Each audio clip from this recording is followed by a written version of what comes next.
Super India news team आपका स्वागत है। मैं हूं राजेश आर्य। आइए देखते हैं आज का विशेष समाचार। कहानी यासीन मलिक के महिमा मंडल की।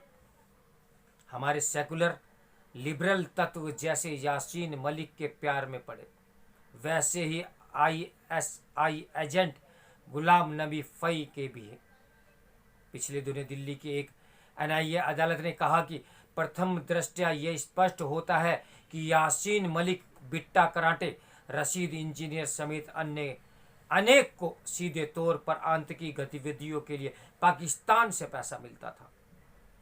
पैसा देने वालों में आतंकी हाफिज सईद भी शामिल था और पैसा पहुंचाने में पाकिस्तानी राजनयिक मिशन को भी पूरी भूमिका थी। अदालत के अनुसार इन सभी पर यूपीए के तहत देश के खिलाफ जंग छेड़ने के आरोप में केस चलेगा। इनमें से दो नाम यासीन मलिक और बिट्टा कराटे, इन दोनों खूब चर्चा में है। इसका कारण फिल्म द कश्मीर फाइल्स में इनका जिक्र होना है। यासीन मलिक पर श्रीनगर में भारतीय वायुसेना के 4 अफसरों की हत्या के साथ तत्कालीन केंद्रीय गृह मंत्री मुफ्ती मोहम्मद सईद की बेटी रूबिका सईद के अपहरण का भी आरोप है और बिट्टा कराटे पर 20 से अधिक कश्मीरी हिंदुओं की हत्या का। ये दोनों इन हत्याओं को टीवी कैमरे पर कबूल कर चुके हैं। जेकेएलएफ के एक एरिया कमांडर के तौर पर यासीन मलिक और उसके साथियों ने 4 सैन्य अफसरों की हत्या 1990 में तब की थी जब वे वायुसेना की बस की प्रतीक्षा कर रहे थे। इस घटना के करीब 12 साल बाद यासीन मलिक ने बीबीसी के एक चर्चित शो हाई टाइक में टिम सेबेस्टियन से बात करते हुए ने केवल यह कबूला था कि इन अफसरों की हत्या उसने की थी क्योंकि वह सशस्त्र संघर्ष की राह पर था, बल्कि यह भी कि रूबिया सईद का अपहरण भी उसने ही किया था। उसने यह भी माना था कि उसके साथियों ने आतंकी मकबूल भट्ट को फांसी की सजा सुनाने वाले हाई कोर्ट के जज नीलकंठ गंजू की हत्या भी की थी। बाद में इस बातचीत का वीडियो रहस्यमय तरीके से बीबीसी आर्काइव से गायब हो गया। इससे आतंकियों के समर्थकों की पहुंच का अनुमान लगाया जा सकता है।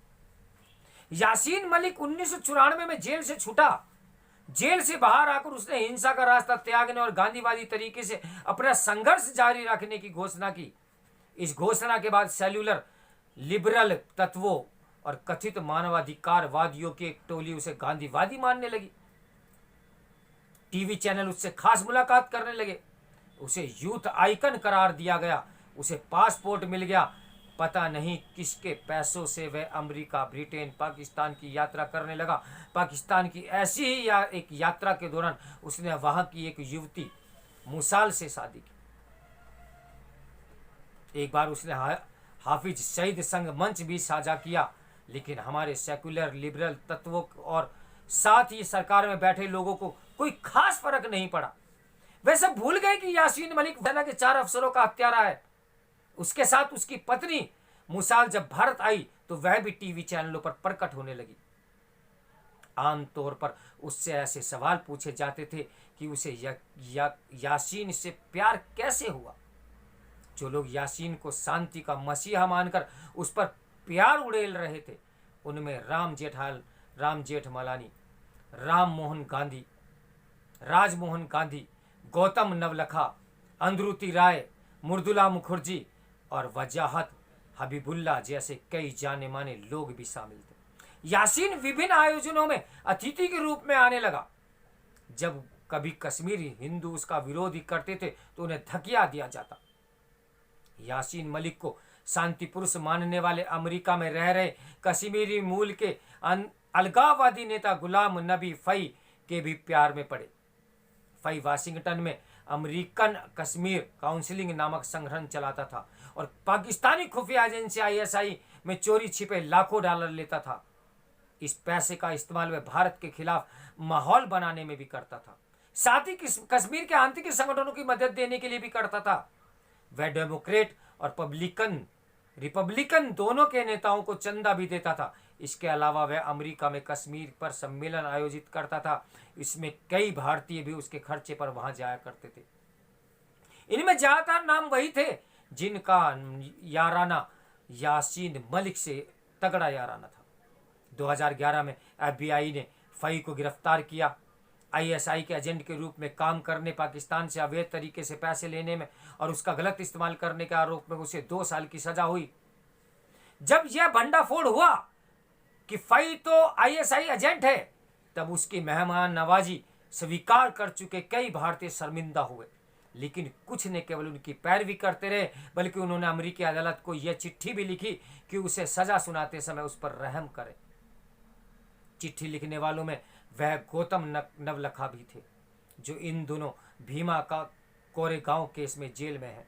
यासीन मलिक और गुलाम नबी फई के शुभचिंतकों से यह आसानी से समझा जा सकता है कि अपने देश में नक्सलियों, आतंकियों, चरमपंथियों, अलगाववादियों के सहयोग समर्थन देने का काम एक उद्योग का रूप क्यों ले चुका है। इस उद्योग के निवेशकों के में सेकुलर लिबरल बिरादरी के लोग ही नहीं, एनजीओ और मीडिया का भी एक हिस्सा शामिल है। इसी कारण भी यासीन मलिक को फिर से जेल की सलाखों के पीछे पहुंचने में इतना समय लगा। न केवल उससे संतुष्ट हुआ जा सकता है कि द कश्मीर फाइल्स ने सेकुलर लिबरल तत्वों के चेहरे बेनकाब कर दिए, और न ही इससे कि सत्ताधारी नेता इस फिल्म की तारीफ कर रहे हैं। उनका काम किसी फिल्म की तारीफ करना नहीं, बल्कि यासीन मलिक, बिट्टा कराटे जैसे उन तत्वों को दंडित करना है, जिनकी वजह से कश्मीरी हिंदुओं को घाटी से पलायन कर अपने ही देश में शरणार्थी बनना पड़ा। मेरे साथ बने रहिए सुपर इंडिया न्यूज़ टीवी की ब्रेकिंग न्यूज़ के लिए। इसके लेखक हैं राजीव सचान। मैं हूँ राजेश आर्य। नमस्कार।